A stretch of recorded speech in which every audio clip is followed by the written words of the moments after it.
দীর্ঘ প্রতীক্ষার পর অবশেষে ভাঙ্গুড়া টু নওগাঁ রাস্তায় পিচ ঢালাই শুরু হয়েছে। অবশেষে অবসান হল ভাঙ্গুড়া ও নওগাঁ অঞ্চলের হাজার হাজার মানুষের দীর্ঘদিনের দুর্ভোগের। ভাঙ্গুড়া থেকে নওগাঁ অভিমুখে যাওয়া অত্যন্ত গুরুত্বপূর্ণ এই আঞ্চলিক সড়কটিতে শুরু হয়েছে কার্পেটিং বা পিচ ঢালাইয়ের কাজ। রাস্তাটি সংস্কারের কাজ শুরু হওয়ায় স্থানীয় ব্যবসায়ী, শিক্ষার্থী, চাকুরিজীবী সহ সর্বস্তরের মানুষের মাঝে আনন্দ ও স্বস্তি বিরাজ করছে। দীর্ঘদিন পর কাটছে দুর্ভোগ।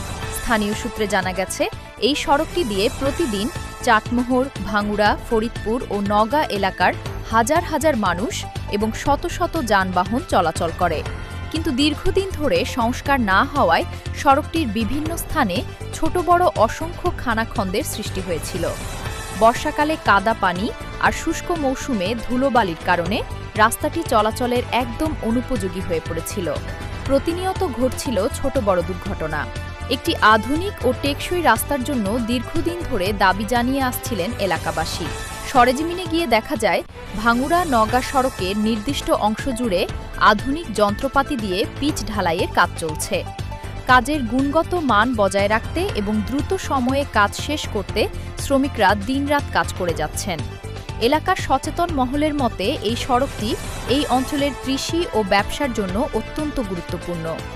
রাস্তাটির কাজ পুরোপুরি শেষ হলে নওগাঁ ও ভাঙ্গুড়ার মধ্যে যোগাযোগ ব্যবস্থা অত্যন্ত সহজ হবে। দীর্ঘদিন পর হলেও ভাঙ্গুড়া টু নওগাঁ রাস্তার এই উন্নয়নে বর্তমান সংশ্লিষ্ট কর্তৃপক্ষ ও সরকারকে ধন্যবাদ জানিয়েছেন ভুক্তভোগী এলাকাবাসী।